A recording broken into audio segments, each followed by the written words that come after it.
بھوک اللہ کے خزانوں میں سے ایک خزانہ ہے۔ حضرت شیخ ابو محمد فرماتے ہیں، ایک روز میں حضور سیدنا غوث اعظم کی خدمت میں ایسی حالت میں حاضر ہوا کہ فاقہ سے تھا، اور میرے اہل و عیال بھی کئی دنوں سے بھوکے تھے۔ میں نے آپ کی خدمت میں سلام عرض کیا تو آپ نے میری دلی کیفیت کو بھانپتے ہوئے فرمایا، اے جونی، بھوک اللہ تعالیٰ کے خزانوں میں سے ایک خزانہ ہے، اور اللہ عز و جل جس کو دوست رکھتا ہے اس کو فاقہ کی نعمت عطا فرما دیا کرتا ہے۔ حضرت شیخ زین الدین فرماتے ہیں، ایک مرتبہ میں اور ایک میرا دوست حج کی ادائیگی کے بعد بغداد شریف آئے۔ بغداد شریف میں ہم کسی کو جانتے نہیں تھے اور ہمارے پاس صرف ایک قبضہ کمان تھی، جسے فروخت کر کے ہم نے کچھ چاول خریدے اور انہیں پکایا۔ ہم ان چاولوں سے سیر نہ ہو سکے اور نہ ہی ہمیں کوئی لطف محسوس ہوا۔ بعد ازاں ہم حضور سیدنا غوث اعظم کی محفل میں حاضر ہوئے تو آپ کچھ کلام فرما رہے تھے۔ ہمیں دیکھتے ہی آپ نے اپنا کلام قطع کر لیا اور فرمانے لگے، حجاز مقدس سے کچھ مہمان آئے اور ان کے پاس قبضہ کمان کے سوا کچھ نہ تھا، جسے انہوں نے فروخت کر کے چاول خریدے اور انہیں پکا کر کھایا، لیکن نہ ہی وہ سیر ہوئے اور نہ ہی لطف اندوز۔ حضرت شیخ زین الدین ابو الحسن علی بن ابو طاہر ابراہیم انصاری فرماتے ہیں، ہم نے جب حضور سیدنا غوث اعظم کا یہ کلام سنا تو ہم نہایت حیران ہوئے۔ محفل کے اختتام پر آپ نے دسترخوان بچھوایا۔ میں نے آہستگی سے اپنے دوست سے اس کی پسندیدہ چیز کے متعلق پوچھا تو اس نے کہا، حلوہ کھانا چاہتا ہے، اور میرے دل میں اس وقت شہد کی خواہش پیدا ہوئی۔ ابھی یہ سب کچھ ہمارے دلوں میں ہی تھا کہ حضور سیدنا غوث اعظم نے اپنے خادمین کو حکم دیا، جاؤ حلوہ شہد لے آؤ۔ خادمین نے حکم کی، تعمیل کی اور حلوہ اور شہد ہمارے سامنے لا کر رکھ دیا۔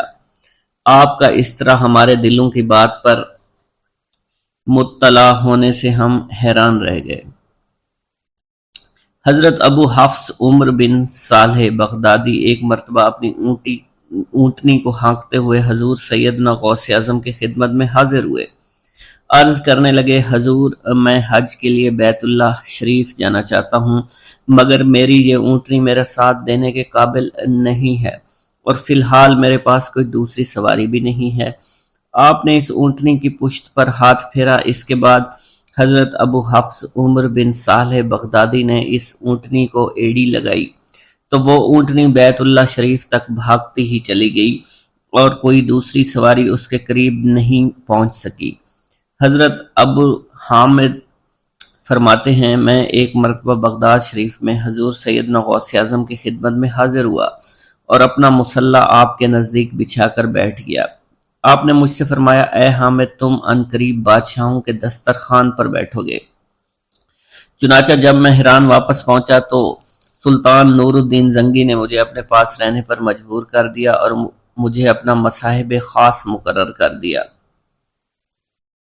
اور ناظم اوقاف مقرر فرمایا۔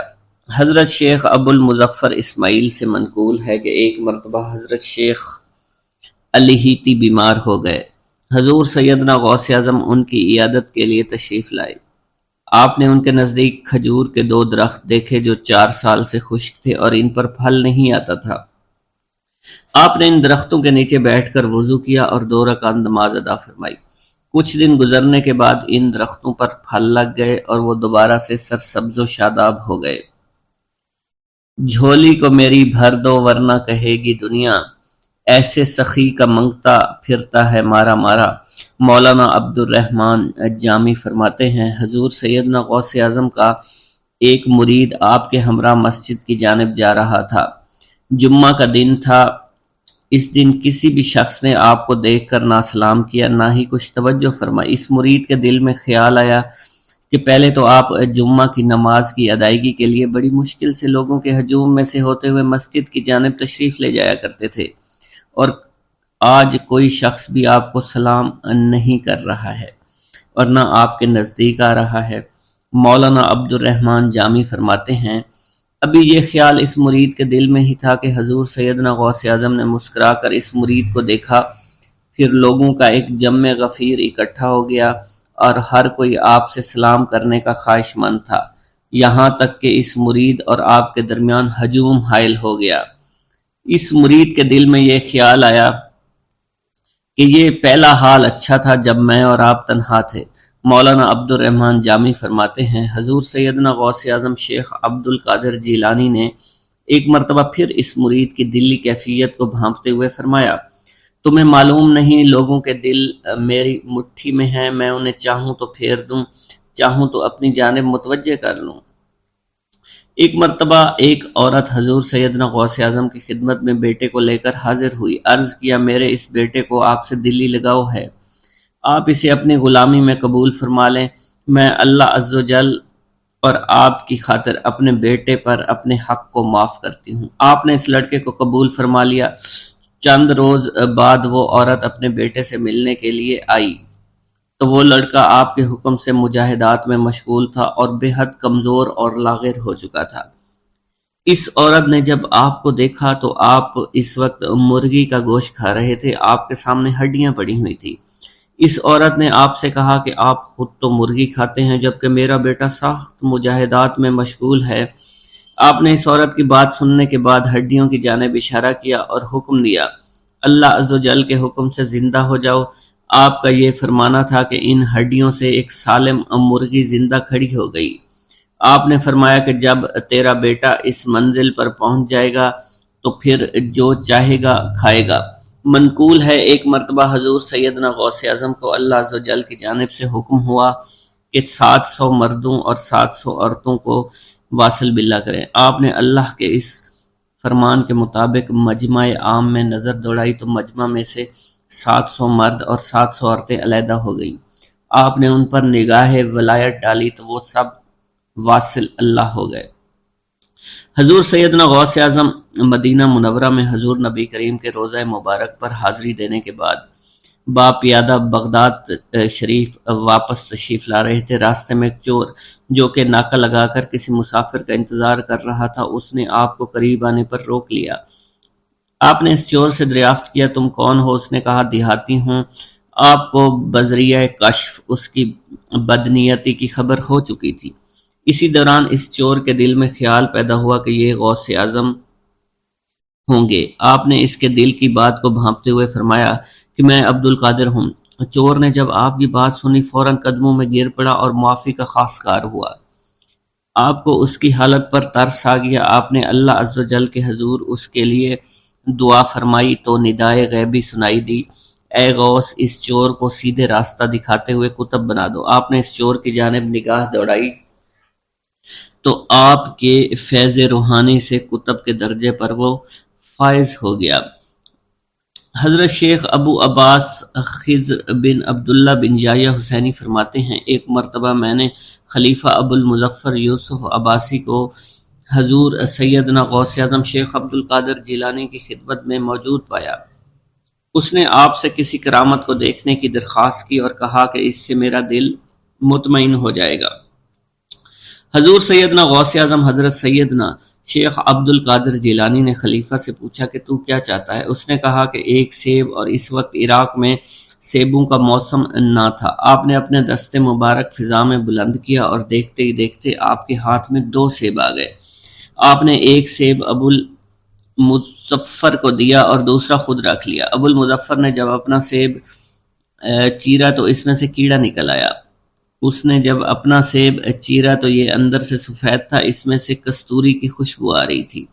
ابو المظفر نے وجہ دریافت کی تو آپ نے فرمایا اس سیب میں سے کیڑا اس وجہ سے نکلا کیونکہ اس سیب کو ظالم کا ہاتھ لگا ہوا تھا۔ حضرت شیخ ابو محمد سے مروی ہے، ایک مرتبہ میں حضور سیدنا غوث اعظم کی خدمت میں بغداد شریف حاضر ہوا۔ کچھ دنوں تک آپ کے ہاں قیام پذیر رہا اور روحانی فیوز و برکات سے مالا مال ہوا۔ بعد ازاں جب میں واپس اپنے ملک مصر روانہ ہونا لگا تو آپ نے مجھ سے فرمایا کہ کبھی کسی سے کوئی چیز مت مانگنا۔ پھر آپ نے اپنی انگشت شہادت میرے منہ میں ڈالی اور فرمایا کہ اسے اچھی طرح چوسو۔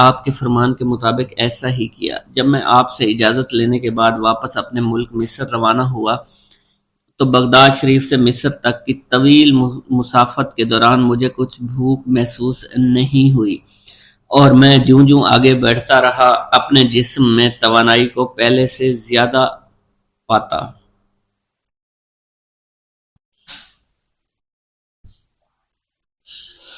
پیر دستگیر حضور غوث اعظم شیخ عبد القادر جیلانی رحمۃ اللہ علیہ نے اپنی زندگی کا ایک لمبا عرصہ مجاہدات میں گزارا۔ جب آپ بغداد شریف میں علم دین پڑھتے تھے، آپ کا معمول تھا کہ مدرسے کے اسباب پڑھ کر جنگل کی طرف نکل جایا کرتے تھے اور وہیں اپنے سبق یاد کرتے تھے، عبادت میں مصروف اور مشغول رہا کرتے تھے۔ اسی زمانے کی بات ہے کہ ایک روز حضور غوث اعظم شیخ عبد القادر جیلانی رحمۃ اللہ علیہ نے کسی غار کے قریب ایک پتھر کو دیکھا۔ اس پر ایک درود پاک لکھا ہوا تھا اور ساتھ ہی یہ بھی لکھا تھا کہ یہ درود جو پتھر پر لکھا ہے اسے ایک مرتبہ پڑھنے سے 50,000 درود شریف پڑھنے کا ثواب ملتا ہے۔ حضور غوث اعظم رحمۃ اللہ علیہ نے وہ درود شریف لکھ لیا اور اسے پڑھنے لگے۔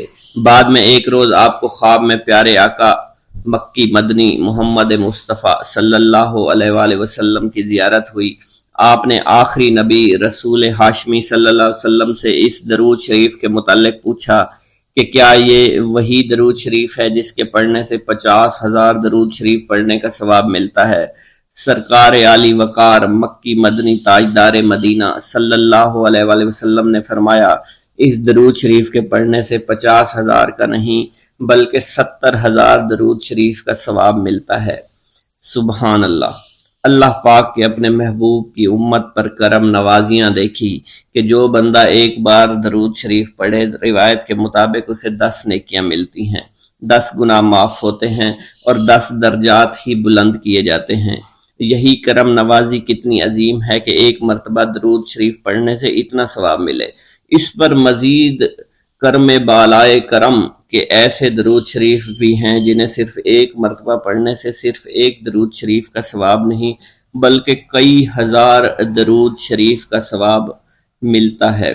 حضور غوث پاک شیخ عبد القادر جیلانی نے پتھر پر لکھا ہوا جو درود شریف آپ پیارے آقا مکی مدنی محمد صلی اللہ علیہ وسلم نے خواب میں تشریف لا کر بتایا کہ اسے ایک مرتبہ پڑھنے کے 70,000 درود شریف کا ثواب ملتا ہے۔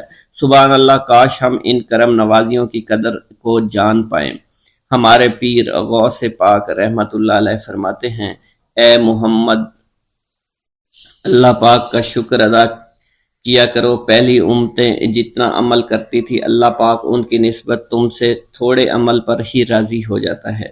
مزید فرماتے ہیں کہ مسجد کو لازمی پکڑو اور نبی رحمت صلی اللہ علیہ وآلہ وسلم پر کثرت سے درود شریف پڑھا کرو۔ اللہ پاک ہمیں کثرت سے درود شریف پڑھنے کی توفیق عطا فرمائے۔ یہ درود شریف قادری حضرات اپنے مریدوں کو روزانہ 511 مرتبہ یا 111 مرتبہ پڑھنے کی تلقین کیا کرتے ہیں۔ یہ درود شریف رحمت خداوندی کا خزانہ ہے، لہٰذا جو شخص اس درود شریف کو روزانہ 111 مرتبہ تاحیات پڑھتا رہے گا وہ رحمت خداوندی سے مالا مال ہو جائے گا، اور جو شخص روزانہ اس درود پاک کو کم از کم ایک بار ضرور پڑھیں اس سے ہزاروں نعمتیں حاصل ہوں گی۔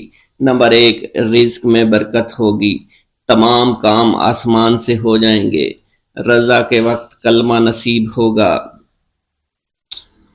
موت کے وقت جان کنی کی سختی سے محفوظ رہے گا، قبر میں وسعت ہوگی، کسی کی محتاجی نہیں رہے گی، مخلوق خدا اس سے محبت کریں گے۔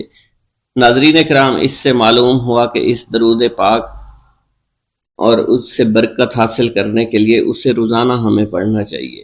اس کے علاوہ رسول اکرم صلی اللہ علیہ وسلم کے قرب اور اس کی زیارت کے لیے بھی یہ درود شریف بہت مؤثر ہے۔ مگر آپ اگر رزق کی کمی کا شکار ہیں، پریشانی اور مشکلات میں گھرے ہوئے ہیں تو اس درود کو اپنا معمول بنا لیجئے۔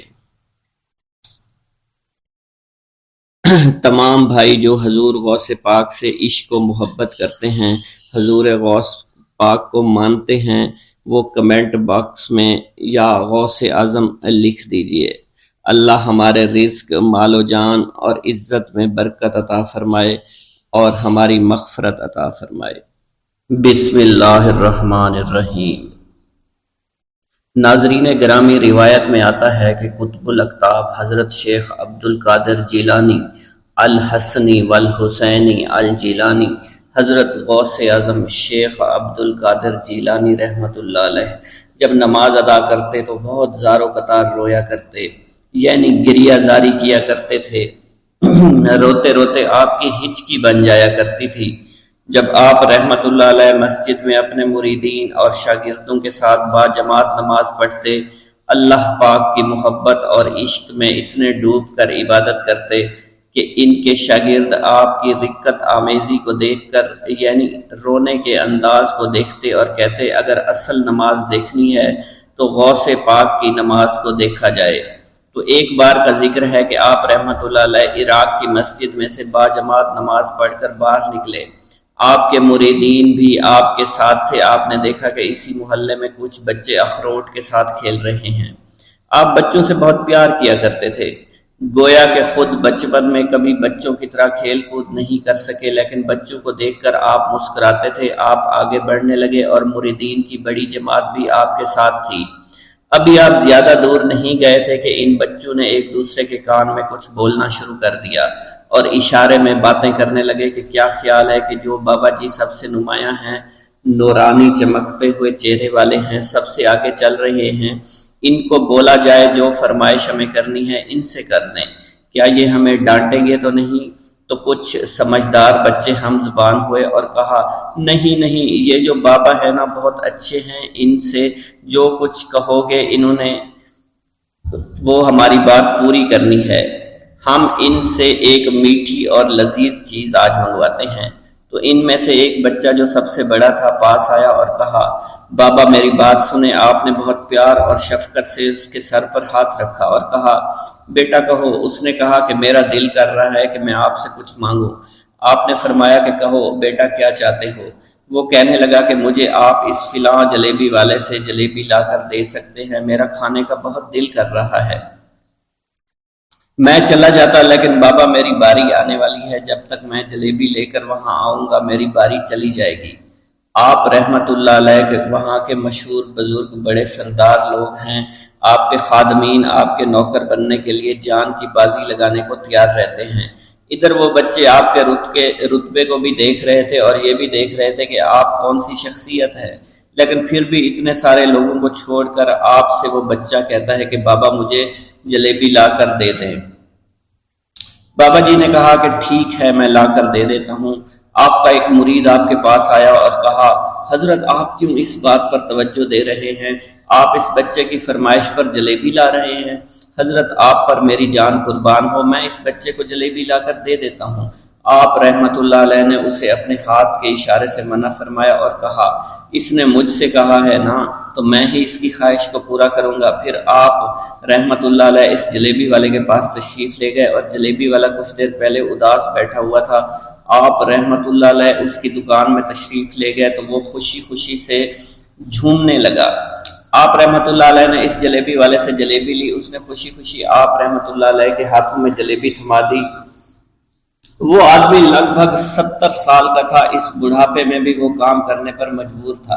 اس کی آنکھوں میں آپ رحمت اللہ علیہ کو دیکھ کر آنکھوں سے آنسو آ گئے۔ اس نے روتے ہوئے کہا اللہ کا لاکھ لاکھ شکر ہے، اس نے میری دعا سن لی۔ آپ نے میری دکان میں قدم رکھے تو کئی دنوں سے آپ کے انتظار میں یہاں بیٹھا ہوا تھا۔ میں جانتا تھا کہ آپ ضرور میری دکان پر تشریف لائیں گے۔ آپ رحمت اللہ علیہ نے فرمایا تمہیں کیسے پتا تھا کہ میں تمہاری دکان پر آؤں گا؟ وہ کہنے لگا کہ حضرت عرصہ ہوا ہے، کئی مہینوں سے میرا کاروبار نہیں چل رہا تھا، میرا کاروبار دن بدن ٹھپ ہوتا جا رہا تھا، فاقوں تک کی نوبت آ گئی تھی۔ مجھے اپنی فکر نہیں تھی لیکن اپنے چھوٹے چھوٹے بچوں کی تھی۔ اس بڑھاپے میں اللہ تعالیٰ نے اولاد تو دی لیکن ان کی ان کو پالنے کا کوئی بندوبست نہیں ہو رہا تھا۔ میں نے اپنی اس پریشانی کا ذکر کسی سے کیا تو اس نے کہا کہ عراق کے ایک شہر میں چلے جاؤ، وہاں پر کوئی ایک فقیر ہے، اس سے دعا کراؤ، وہ جس کے لیے دعا کرتے ہیں اس کا کام بن جاتا ہے۔ میں اتنا پریشان تھا کہ اس آدمی کے کہنے پر اس فقیر سے ملنے چلا گیا۔ اس کی تلاش کر کے میں نے اس سے کہا تم میرے لیے دعا کرو تاکہ میرے کاروبار میں ترقی ہو جائے اور میرے رزق میں برکت ہو جائے اور تنگ دستی دور ہو جائے تاکہ میں بیوی بچوں کا پیٹ پال سکوں۔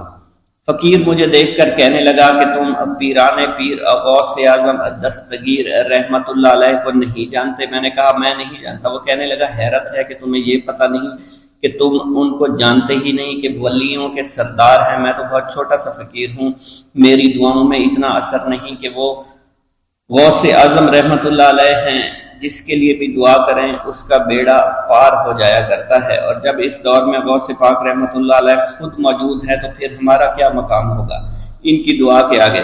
ہماری دعا کچھ بھی نہیں ہے۔ میں نے کہا اگر یہ بات ہے کہ آپ سے بڑا کوئی بزرگ ہے تو مجھے بتائیے کہ غوث پاک رحمت اللہ علیہ مجھے کہاں ملیں گے اور میں کہاں جاؤں ان سے ملنے کے لیے؟ وہ کہنے لگا کہ وہ جیلان میں ہیں، تم ادھر جاؤ، ہماری کیا جرت کہ آپ کے لیے دعا کریں۔ آپ رحمت اللہ علیہ جس کے لیے بھی دعا فرماتے ہیں اس کا بیڑا پار ہو جاتا ہے، اور اس کو کہیں بول جانے کی ضرورت نہیں ہوتی۔ حضور جب اس فقیر نے مجھے یہ بات کہی تو فوراً جیلان شریف میں آ گیا اور یہاں پر میں نے آپ کی تلاش شروع کی۔ آج دیکھیے آپ خود بخود میری دکان پر تشریف لائے ہیں۔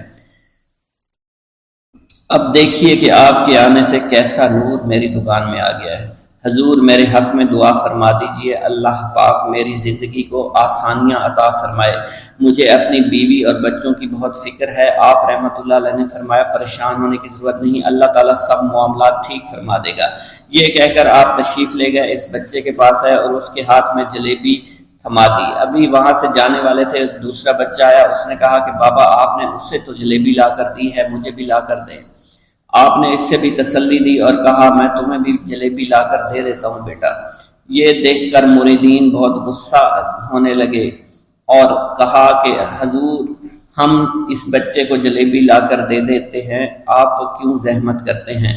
لیکن آپ نے فرمایا نہیں، یہ بچے مجھ سے کہہ رہے ہیں نا، میں ان کا نہیں ٹال سکتا۔ حضور آپ بہت مصروف شخصیت ہے، کیوں ان چھوٹے بچوں کی باتیں سن رہے ہیں؟ آپ نے ہاتھ کے اشارے سے انہیں روکا اور فرمایا اللہ تعالیٰ نے ہمیں جس کام کے لیے چنا ہے بس وہ کام ہی ہم کر رہے ہیں، تم لوگ اللہ پاک کی حکمت کو نہیں سمجھ رہے۔ پھر آپ جتنی بار وہ بچے آپ کو بھیجتے رہے، آپ رحمت اللہ علیہ ان کے لیے جلیبیاں لاتے رہے، حتیٰ کہ آخری بچے کو بھی آپ نے جلیبی لا کر دے دی اور وہ مزے سے کھانے لگے۔ جلیبی کھانے کے بعد وہ آپ کو دعائیں کرنے لگے اور کہا آپ بہت اچھے انسان ہیں، جیسا کہ آپ کے بارے میں ہم نے سنا تھا آپ ویسے ہی ہیں، آپ اخلاق کے بہت عمدہ ہیں، آپ کی سخاوت کے بارے میں ہم نے جتنا سن رکھا تھا آپ اتنے ہی سخی ہیں، ہم آپ سے بہت خوش ہوئے۔ آپ رحمت اللہ علیہ مسکرائے، بچوں کی خوشی دیکھ کر آپ کو دلی اطمینان ملا۔ اب ایک اور نماز کا وقت ہو رہا تھا، آپ نے مریدین سے کہا کہ چلو نماز پڑھنے کے لیے مسجد میں چلتے ہیں۔ وہ سب مل کر مسجد میں چلے گئے اور اللہ کی عبادت میں مصروف ہو گئے۔ میرا یہ قدم تمام اولیاء کرام کی گردن پر ہے۔ ایک مرتبہ محلہ حلبہ میں اپنے مہمان خانے میں واز فرماتے ہوئے حضور سیدنا غوث اعظم پر اچانک حالت کشف طاری ہوئی۔ آپ رحمت اللہ علیہ نے فرمایا میرا یہ قدم ہر ولی اللہ کی گردن پر ہے۔ یہ ارشاد سن کر تمام اولیاء اللہ نے اپنی گردنیں جھکا دیں۔ صلحائے امت نے اس کی توضیح فرمائی ہے کہ آپ رحمت اللہ علیہ کے عہد مبارک اور بعد میں قیامت تک آپ کی عطا کے بغیر ولی اللہ ولایت کے درجے پر فائز نہیں ہو سکتا۔ سلطان الہند حضرت خواجہ معین الدین چشتی المعروف خواجہ غریب نواز اس وقت خراسان کے پہاڑوں پر مجاہدات میں مشغول تھے۔ انہوں نے بھی حضور سیدنا غوث اعظم کا ارشاد گرامی سن کر اپنی گردن جھکا دی اور یوں عرض گزار ہوئے آپ کے قدمین شریفین میرے سر اور میرے آنکھوں پر ہیں۔ حضور سیدنا غوث اعظم فرماتے ہیں کہ میں 10 برس کی عمر میں اپنے شہر کے مکتب میں حصول علم کے لیے جایا کرتا تھا۔ اس وقت میرے ساتھ ملائکہ بھی ہوتے تھے جو میرے آگے پیچھے میری حفاظت کے لیے چلتے تھے۔ جب میں مدرسہ پہنچتا تو یہ منادی کرتے تھے، اللہ کے ولی کے لیے جگہ خالی کر دو۔ چنانچہ وہ میرے لیے جگہ خالی کر دیتے تھے۔ ایک مرتبہ میں نے ایک ایسے شخص کو دیکھا جس نے فرشتوں کی آواز سن کر کہا، جس میں کوئی مزاحمت نہ ہوگی، کہ یہ ایک نہایت معزز گھرانے کا فرد ہے اور عن قریب اس کو وہ عظمت حاصل ہوگی جس میں کوئی مزاحمت نہ ہوگی، اور اس کو ایسا قرب نصیب ہوگا کہ اس کو کوئی فریب نہ دے سکے گا۔ پھر 40 برس بعد میں نے اس شخص کو پہچانا، وہ شخص ابدالوں میں سے تھا۔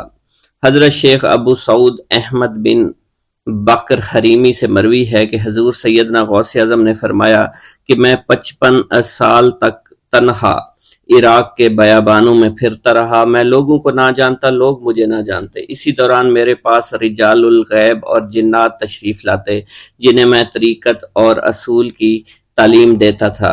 ابتدا میں جب میں عراق میں داخل ہوا تو حضرت خضر میرے ہم سفر بنے، اور بعد میں اس وقت ان کو پہچانتا نہ تھا، اور اس کے ساتھ میرا معاہدہ ہوا کہ میں ان کے کسی حکم کی خلاف ورزی نہیں کروں گا۔ ایک مرتبہ انہوں نے مجھے ایک جگہ بیٹھنے کا حکم دیا اور میں اس جگہ 3 سال تک بیٹھا رہا۔ سال میں ایک مرتبہ حضرت خضر میرے پاس تشریف لاتے، فرماتے کہ یہی تیرا مقام ہے جہاں تجھے پہنچایا گیا ہے۔ اس عرصہ کے دوران تمام نفسانی خواہشات مجھ پر انسانی شکل میں وارد ہوئیں، لیکن اللہ عز و جل نے مجھے ہر موقع پر استقامت عطا فرمائی اور مجھے ان خرافات سے بچائے رکھا۔ ابتدا میں میرا نفس مجاہدہ کا کوئی طریقہ اختیار کرتا تو میں اس پر قائم ہو جاتا اور کسی چیز کو قبول نہ کرتا تھا۔ ایک طویل مدت تک اپنا گلا گھونٹتے ہوئے میں مدائن کے جنگلوں میں مجاہدات میں مشغول رہا۔ حضور سیدنا غوث اعظم فرماتے ہیں کہ میں نے اپنے نفس کو مختلف مجاہدوں، مختلف ریاضتوں اور مختلف مشقتوں میں ڈالے رکھا۔ 1 سال تک میں گری ہوئی چیزیں اٹھا کر کھاتا رہا، دوسرے سال پانی پر گزارا کیا، اور تیسرے سال نہ میں نے کچھ کھایا، نہ پیا اور نہ ہی سویا۔ ایک مرتبہ شدید سردی کی وجہ سے میں ایوان کسریٰ کے کھنڈرات میں سویا تو رات بھر میں 40 مرتبہ طبیعت خراب ہوئی۔ حضور سیدنا غوث اعظم فرماتے ہیں، ہر سال ایک بزرگ آتے اور وہ مجھے جبہ دے کر چلے جاتے۔ اسی طرح میں نے بے شمار طریقوں سے دنیا اور نفس سے چھٹکارا پانے کی کوشش کی۔ لوگ مجھے دیوانہ سمجھتے تھے۔ میں برہنہ جسم جنگلوں میں چلا جاتا اور کانٹوں پر لوٹتا شور مچاتا تھا۔ میرا تمام بدن سے خون جاری ہو جایا کرتا تھا اور لوگ مجھے اٹھا کر شفا خانے لے جایا کرتے، جہاں میری حالت مزید بگڑ جاتی۔ ایک وقت ایسا بھی آیا جب مجھ میں اور مردہ میں کوئی فرق نہ تھا۔ لوگ کفن لے کر آئے، غسال کو بلوایا کہ وہ مجھے غسل دے دیں۔ ابھی انہوں نے مجھے غسل دینے کے لیے تختہ پر ڈالا ہی تھا کہ میری حالت درست ہو گئی۔ میں اٹھ کھڑا ہوا۔ طریقت کی ان پرخطر راہوں میں نہ تو میں کبھی خوف زدہ ہوا اور نہ کبھی میرا نفس مجھ پر غلبہ پا سکا، اور نہ ہی دنیا کی آرائش مجھے حیران کر سکی۔ حضور سیدنا غوث اعظم فرماتے ہیں، شیطان نے میرے گرد بے شمار جال بچھائے۔ جب میں نے اس سے کہا کہ یہ کیا ہے تو اس نے کہا، یہ دنیاوی چیزیں ہیں اور میں ان جالوں سے تم جیسوں کو شکار کرتا ہوں۔ میں نے 1 سال تک شیطان کا مقابلہ کیا، اس کے بچھائے ہوئے تمام جالوں کو ختم کر دیا۔ اس کے بعد میرے سینے کو کھول دیا گیا اور مجھ پر بے شمار خلائق ظاہر ہوئے۔ حضور سیدنا غوث اعظم فرماتے ہیں، میں نے دریافت کیا کہ یہ علائق کیسے ہیں؟ جواب ملا کہ یہ خلق کے اسباب ہیں جو تم سے ملے ہوئے ہیں۔ میں سال بھر ان کی جانب متوجہ رہا، یہاں تک کہ وہ مجھ سے جدا ہو گئے۔ جب مجھ پر میرا باطن ظاہر کیا گیا تو میں نے اپنے قلب کو بہت سے علائق سے ملوث پایا۔ میں نے دریافت کیا کہ یہ علائق کیا ہیں؟ جواب ملا، یہ تمہارے ارادے، تمہارے اختیارات ہیں۔ چنانچہ 1 سال تک ان کی جانب متوجہ رہا کہ وہ مجھ سے دور ہو گئے۔ میرا قلب ان تمام غلاظتوں سے نجات پا گیا۔ پھر مجھ پر میرے نفس کو ظاہر کیا گیا۔ میں نے اس کا مشاہدہ کیا، مجھے معلوم ہوا اس کے ساتھ کچھ امراض اور بھی ہیں اور نفس کی خواہشات زندہ ہیں۔ نفس کا شیطان سرکش ہے۔ چنانچہ میں نے سال بھر پھر توجہ دلائی اور میرے نفس کے تمام امراض سرے سے ہی ختم ہو گئے اور اس کے شیطان نے کلمہ پڑھ لیا اور پھر میرے تمام امور اللہ کے لیے ہو گئے اور میں اپنی ہستی سے باہر نکل آیا۔ حضور سیدنا غوث اعظم فرماتے ہیں پھر میں توکل کے دروازے پر آیا تاکہ میرا مقصد پورا ہو، لیکن جب میں نے توکل کے دروازے پر پہنچا تو بے شمار لوگ موجود تھے۔ میں اس ہجوم کو چیرتا ہوا آگے بڑھا اور شکر کے دروازے پر پہنچ گیا، یہاں پر بھی لوگوں کا جمع غفیر موجود تھا، اسے بھی چیرتا ہوا آگے بڑھا اور مشاہدہ کے دروازے پر پہنچ گیا اور یہاں پر موجود ہجوم کو چیرتا ہوا اندر داخل ہوا، حتیٰ کہ سب سے آخر میں مجھے فقر کے دروازے پر لایا گیا۔ فقر کا دروازہ خالی تھا۔ جب اس دروازہ میں داخل ہوا تو دیکھا جن جن چیزوں کو میں نے ترک کیا تھا وہ سب یہاں موجود تھیں۔ یہاں مجھے ایک بہت بڑے روحانی خزانے کی فتوحات سے نوازا گیا اور میرے لیے تمام دنیا کے خزانے کھول دیے گئے۔ مجھے روحانی عزت، دائمی فنا اور خالص آزادی عطا فرمائی گئی۔ میری تمام چیزیں جو میری ہستی اور میری صفات سب معدوم ہو گئیں اور میری ہستی کی جگہ کسی اور نے لے لی۔ حضرت شیخ ابو سعید مخزومی نے حضور سیدنا غوث اعظم کو خرقہ خلافت سے نوازا اور فرمایا، اے عبد القادر، یہ وہ خرقہ ہے جو حضور نبی کریم صلی اللہ علیہ وسلم نے حضرت سیدنا علی المرتضیٰ کو عطا فرمایا، اور حضرت سیدنا علی المرتضیٰ نے یہ خرقہ حضرت خواجہ حسن بصری کو عطا فرمایا تھا، جس سے ہوتا ہوا یہ خرقہ مجھ تک پہنچا، اور یہ تمہاری امانت تھی جو میں نے تم تک آج پہنچا دی ہے۔ حضور سیدنا غوث اعظم نے جب خرقہ مبارک کو زیب تن کیا تو آپ پر بے شمار انوار و تجلیات کی بارش ہونا شروع ہو گئی۔ حضور سیدنا غوث اعظم نے حضرت شیخ ابو سعید مخزومی کے مدرسہ میں تدریسی فرائض سر انجام دینا شروع کر دیے۔ آپ کے لیے فی الحال تدریسی مصروفیات کے علاوہ کوئی کام نہ تھا۔ آپ کی شبانہ روز کی محنت سے آپ کے نام کا شعرہ کچھ ہی دنوں میں سارے بغداد میں پھیل گیا۔ طلبہ دور دراز کے علاقوں سے علم کے حصول کے لیے آنے لگے۔ طلبہ کی تعداد جب مزید بڑھنا شروع ہو گئی تو ارد گرد کے کئی مکانات کو خرید کر مدرسہ میں داخل کر لیا گیا۔ کتب سیر میں منقول ہے کہ 528 ہجری میں آپ مدرسہ نظامیہ کی وسیع عمارت تعمیر فرما چکے تھے۔ اس مدرسہ کی تعمیر میں آپ نے بحیثیت مزدور بھی حصہ لیا تھا۔ حضرت شیخ ابو الخشاب سے مروی ہے کہ میں جوانی میں جب علم نحو پڑھ رہا تھا تو لوگوں نے مجھے حضور سیدنا غوث اعظم کے پاس جانے کا مشورہ دیا، اور اس کی وجہ سے مجھے بھی اشتیاق ہوا کہ میں آپ کا واز سنوں۔ ایک مرتبہ کچھ لوگوں کے ہمراہ آپ کی مجلس میں دوستوں کے ہمراہ حاضر ہوا۔ آپ نے میری جانب توجہ کرتے ہوئے فرمایا، ہماری صحبت اختیار کر لو۔ چنانچہ میں نے آپ کے فرمان کے مطابق آپ کی صحبت کو اختیار کر لیا۔ آپ نے مجھے علم نحو کے علاوہ علوم عقلیہ اور تقلد حاصل کیے جس سے مجھے کوئی واقفیت پہلے نہیں تھی۔ 1 سال کے عرصہ میں آپ کی نظر کرم سے میں نے وہ علوم حاصل کر لیے جو گزشتہ اتنی عمر گزارنے کے باوجود بھی مجھے حاصل نہیں ہوئے تھے۔ منقول ہے حضرت شیخ بقا بن بطو، شیخ علی بن ہیتی اور شیخ کیلوی جب حضور سیدنا غوث اعظم کے مدرسہ میں آتے تو جھاڑو دیا کرتے تھے اور چھڑکاؤ کرتے تھے، لیکن آپ کی اجازت کے بغیر کبھی اندر داخل نہ ہوتے تھے۔ اجازت ملنے کے بعد آپ حضرات اندر داخل ہوتے اور اجازت ملنے پر ہی بیٹھتے تھے۔ آپ سے امان طلب کرتے اور امان مل جانے کے بعد مؤدب ہو کر بیٹھ جاتے۔ جس وقت آپ کہیں جانے کا ارادہ کرتے تو یہ حضرات سواری کے ہمراہ چلتے۔ آپ انہیں اس فعل سے منع فرمایا کرتے تھے اور کہتے تھے کہ ہمیں آپ کے ذریعے قرب الہی حاصل ہوا ہے۔ حضرت شیخ محمد قائل الادنیٰ سے مروی ہے کہ ایک مرتبہ حضور سیدنا غوث اعظم سے دریافت کیا گیا کہ آپ کی بزرگی اور عظمت کا راز کیا ہے۔ آپ نے فرمایا کہ میں کبھی جھوٹ نہیں بولتا اور کبھی کسی سے کذب بیانی نہیں کرتا۔ خطبہ کا آغاز حمد و ثنا سے کیا کرتے تھے۔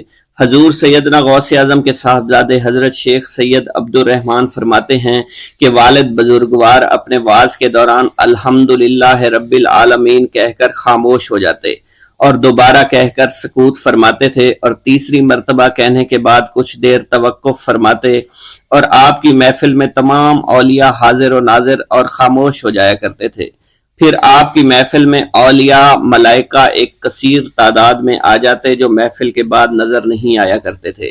آپ اپنے خطاب کو یوں شروع فرماتے، تمام تعریفیں اللہ کے لیے ہیں، اس کی مخلوق کی تعداد اس کے عرش کے وزن کے مطابق، اور بے حد تعریفیں جس سے اس کی ذات راضی ہو جائے، اس کے کلمات کی روشنی کے مطابق، اس کے علم کے مطابق، اس کی مرضی اور منشا کے مطابق، اور اس کی مخلوق کے مطابق جسے اس نے پیدا کیا، وہی عالم الغیب ہے، رحمان و رحیم ہے۔ میں گواہی دیتا ہوں اس کے سوا کوئی عبادت کے لائق ہی نہیں ہے، اور تمام کائنات اس کی تخلیق ہیں، تمام تعریفیں اسی کے لیے ہیں۔ وہ زندہ ہے، ہمیشہ زندہ رہے گا،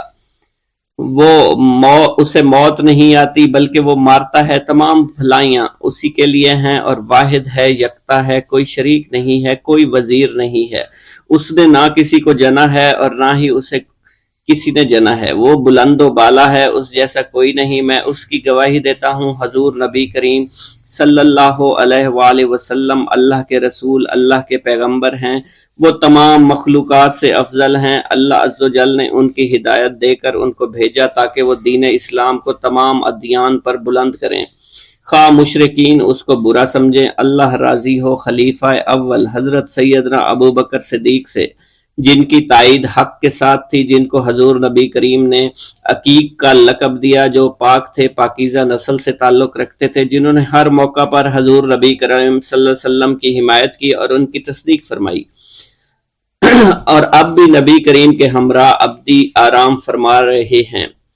اللہ راضی ہو خلیفہ دوم حضرت سیدنا عمر فاروق رضی اللہ تعالی عنہ سے، جنہوں نے عمل کثیر کیے، جنہوں نے حق کو بلند کیا، جنہوں نے فیصلے کے لیے جن کو منتخب کیا گیا، جنہوں نے ہمیشہ حق بات کا ساتھ دیا، اور وہ بھی حضور نبی کریم صلی اللہ علیہ وسلم کے ہمراہ ابدی آرام گاہ میں آج بھی موجود ہیں۔ اللہ راضی ہو خلیفہ سوم حضرت سیدنا عثمان غنی رضی اللہ تعالی عنہ سے، جنہوں نے اپنے مال سے مسلمانوں کی امداد کی، قرآن مجید کی ترتیب و اشاعت احسن طریقے سے فرمائی، جنہوں نے امامت اور قرت سے محراب کو، منبر کو مزین کیا، اور جو افضل الشہداء ہیں اور فرشتے بھی ان سے حیا کرتے ہیں۔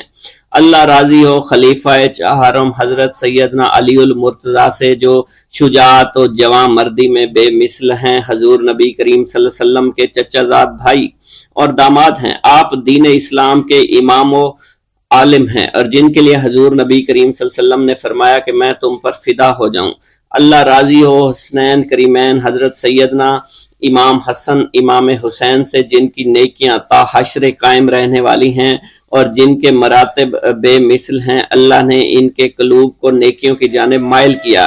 اے اللہ تو ہمارے رازوں اور دلی کیفیات سے واقف ہے، ہمیں ہر عمل کرنے اور برائی سے بچنے کی توفیق عطا فرما، اور ہمیں گناہوں کی لذت سے بچا، ہمیں اپنے ما سوا سے محفوظ رکھ اور اپنی مشغولیت عطا فرما۔ بے شک اللہ کے سوا کوئی عبادت کے لائق نہیں، جو چاہتا ہے وہی ہوتا ہے، اور وہی قوی اور وہی عظیم ہے۔ اے اللہ ہمیں غفلت سے بچا اور ہمارے اوپر وہ بوجھ نہ ڈال جو تو نے پہلی امتوں پر ڈالا۔ اے ہمارے رب العالمین ہمیں معاف فرما اور ہماری مغفرت عطا فرما، کیونکہ تو ہی ہمارا رب ہے، تو ہی ہمارا مولا ہے، آمین۔ حضرت شیخ عبداللہ جبائی کا قول ہے کہ حضور سیدنا غوث اعظم رحمت اللہ علیہ نے مجھ سے ارشاد فرمایا کہ میرے نزدیک کھانا کھلانا اور حسن اخلاق افضل اور اعلیٰ ہیں۔ آپ کے پاس کبھی پیسہ نہیں ٹھہرا کرتا تھا، اگر صبح کے وقت آپ کے پاس 1000 دینار آ جاتے تو شام تک وہ غریبوں اور محتاجوں میں تقسیم ہو جایا کرتے تھے۔ حضور سیدنا غوث اعظم کی پرورش نہایت ہی بابرکت ماحول میں ہوئی۔ آپ نے ابتدا میں گوشہ نشینی اختیار کی اور خود کو دنیاوی غلاظتوں سے پاک رکھا۔ آپ نے 51 برس کی عمر میں شادی کی۔ جب آپ سے اس بارے میں دریافت کیا گیا تو آپ نے فرمایا، جب مجھے حضور نبی کریم صلی اللہ علیہ وسلم نے نکاح کی اجازت دی تو میں نے نکاح کر لیا۔ حضور سیدنا غوث اعظم نے اپنی ذات کو اللہ عز و جل کی خوشنودی کے لیے وقف کر رکھا تھا۔ آپ کی راتیں جاگ کر گزرا کرتی تھی اور ساری رات آپ مراقبہ اور مشاہدہ میں گم ہوا کرتے تھے۔ آپ کی عادت مبارکہ تھی کہ آپ سجدہ کو دراز کیا کرتے تھے اور بیٹھ کر مراقبہ فرمایا کرتے تھے۔ اسی دوران آپ کا جسم مبارک نورانی شعاؤں کے زیر اثر ہوتا اور کئی مرتبہ آپ نورانی شعاؤں میں غائب ہو جایا کرتے تھے۔ حضرت شیخ ابو عبداللہ بن حسنین بن ابی الفضل فرماتے ہیں کہ حضور سیدنا غوث اعظم کے بعض دہقانی مریدین ہر سال آپ کے لیے گیہوں بوتے تھے اور جائز طریقہ سے اسے پالتے تھے، پھر آپ کے بعض مریدین اسے پیستے اور آپ کے لیے ہر روز 4-5 روٹیاں پکاتے اور شام کو آپ کے پاس روٹیاں لے کر آیا کرتے تھے۔ آپ حاضرین میں ایک ایک ٹکڑا تقسیم کر دیتے اور جو بچ جاتا وہ اپنے لیے رکھ لیا کرتے تھے۔ حضرت شیخ خضر حسنی سے منقول ہے، حضور سیدنا غوث اعظم ایک شکستہ دل فقیر کو دیکھا، آپ نے اس سے اس کی کیفیت کے متعلق دریافت کیا تو اس نے کہا کہ میں آج دریا کے کنارے گیا اور ملاح سے کہا مجھے دریا کے پار لے جائے۔ اس نے انکار کر دیا، میں اپنے اس افلاس کے سبب پریشان اور شکستہ دل ہوں۔ ابھی اس فقیر کا کلام جاری تھا کہ ایک شخص آپ کی خدمت میں حاضر ہوا اور 30 دینار آپ کی خدمت میں پیش کیے۔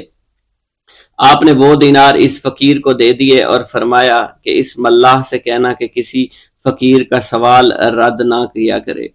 حضرت شیخ معمر ابو المظفر فرماتے ہیں میں نے حضور سیدنا غوث اعظم سے زیادہ کسی کو درگزر فرمانے والا آج تک نہیں دیکھا۔ آپ کی عطا کا یہ علم تھا، ایک محفل میں 400 لوگوں کو ولایت کے مقام اعلیٰ تک پہنچا دیا کرتے تھے، بھوکوں کو کھانا کھلانا، بیواؤں کی حاجت روائی کرنا۔ آپ کا معمول تھا جب کسی بیمار کے متعلق سنتے تو فوراً اس کی عیادت کے لیے تشریف لے جایا کرتے تھے۔ فقراء کو آپ رحمت اللہ علیہ کے در سے بغیر سوال کیے عطا ہو جایا کرتا تھا۔ حضور سیدنا غوث اعظم نے فرمایا کہ مخلوق سے کنارہ کشی سے پہلے علم حاصل کرو، کیونکہ جو شخص علم کے بغیر عبادت کرتا ہے وہ اصلاح سے زیادہ فساد میں مبتلا ہو جاتا ہے۔ تمہیں چاہیے کہ شمع شریعت اپنے ہمراہ لے کر علم کی روشنی میں علم عمل کرو، پھر اللہ تعالیٰ تمہیں علم لدنی کا وارث بنا دے گا جس سے تم ناواقف ہو۔ تمہیں چاہیے کہ تمام اسباب و ذرائع سے تعلق منقطع کر کے رشتہ داروں اور احباب سے جدائی اختیار کرو، تاکہ تم اپنے زہد کی وجہ سے اپنی قوت باطنی اور اپنے حسن ادب کا مشاہدہ کر سکو۔ خدا کے علاوہ تمام عالم و اسباب سے اس خوف سے منقطع ہو جاؤ تاکہ تمہاری شمع معرفت نہ بجھ جائے، اور جب تم 40 دن اپنے رب کے لیے مخصوص کر دو گے تو تمہارے قلب سے حکمت کے چشمے جاری ہو جائیں گے اور تم معرفت الہی کی تپش کا مشاہدہ کرنے لگے گے جس کو حضرت موسیٰ علیہ السلام نے اپنے شجر قلب پر محسوس کیا تھا۔ اس کیفیت کے بعد تم اپنے نفس و خواہش، اپنے شیطان سے، اپنی طبیعت اور اپنے وجود سے کہو گے کہ ٹھہر جا، میں نے اس آگ کا مشاہدہ کر لیا ہے جو قلب موسیٰ علیہ السلام پر روشن ہوئی تھی۔ اس کے بعد تمہارے قلب میں باطن سے یہ آواز آنے لگے گی کہ میں ہی تمہارا رب ہوں، میری ہی عبادت کرو، میرے غیر کی اطاعت سے گریزاں ہو جاؤ، میرے سوا کسی سے تعلق مت رکھو، میری معرفت حاصل کر کے میرے غیر کو فراموش کرو، غیر سے اعراض کر کے میرے علم، میرے قرب، میرے ملک اور میری سلطنت کی جانب متوجہ رہو۔ جب تمہیں بقا الہی حاصل ہو جائے تو تمہاری زبان پر اندہ جاری ہو جائے گا اور تمام حجابات رفع ہو کر قلب سے کدورت زائل ہو جائے گی اور نفس کو مکمل سکون حاصل ہو جائے گا۔ پھر جب اس کے الطاف غالب ہو جائیں گے تو تمہیں خطاب کیا جائے گا، اے قلب، فرعون نفس کی طرف توجہ کر اور اس کو راہ ہدایت پر چلاتا ہوا میری جانب آ لے اور اس سے کہہ دے کہ میرا ہی اتباع کریں، پھر انہیں رشد کے راستے پر ہدایت کر کے اس سے تعلق قائم کر اور اس کے بعد پھر قطع تعلق کر کے دوبارہ استوار کر لے اور اسی طرح سے کرتا رہے۔ حضرت شیخ معمر سے منقول ہے، فرماتے ہیں ایک مرتبہ میں حضور سیدنا غوث اعظم شیخ عبد القادر جیلانی رحمۃ اللہ علیہ کی خدمت میں حاضر تھا۔ آپ بیٹھے کچھ لکھ رہے تھے، اسی دوران چھت سے 3 مرتبہ مٹی گری، چوتھی مرتبہ ایسا ہوا آپ نے جلال میں آ کر اس جگہ دیکھا جہاں سے مٹی گر رہی تھی، اسی دوران ایک چوہا اس جگہ سے نیچے گرا اور مر گیا، یہ چوہا ہی وہاں سے مٹی کھود رہا تھا۔ حضرت شیخ عمر بن مسعود بزاز فرماتے ہیں حضور سیدنا غوث اعظم وضو فرما رہے تھے، اسی دوران ایک چڑیا نے آپ کی قمیض پر بیٹ کر دی، آپ نے جلالی نظروں سے چڑیا کو دیکھا، وہ چڑیا اسی وقت نیچے گری مر گئی۔ آپ نے وضو سے فارغ ہونے کے بعد قمیض کے اس حصے کو دھویا اور پھر اپنی قمیض مبارک اتار کر مجھے دی اور فرمایا اس کو فروخت کر کے اس کی رقم کو خیرات کر دو، یہ اس کا بدلہ ہے۔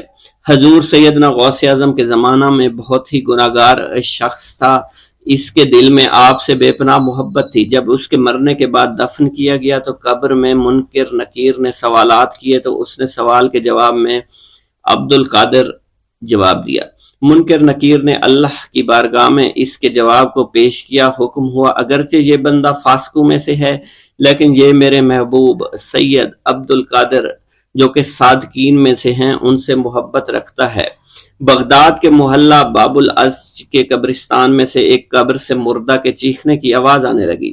لوگوں نے حضور سیدنا غوث اعظم کی خدمت میں عرض ہو کر عرض کیا، آپ نے دریافت کیا کیا صاحب قبر نے مجھ سے خرقہ پہنا؟ لوگوں نے عرض کیا ہمیں اس کا علم نہیں۔ آپ نے دریافت کیا کیا یہ میری محفل میں کبھی شریک ہوا؟ ہمیں اس کا علم نہیں۔ آپ نے پھر دریافت کیا کیا کبھی میرے پیچھے نماز پڑھی؟ نہیں معلوم۔ آپ نے مراقبہ فرمایا اور آپ کے چہرہ مبارک پر جلالیت کے آثار نمودار ہو گئے۔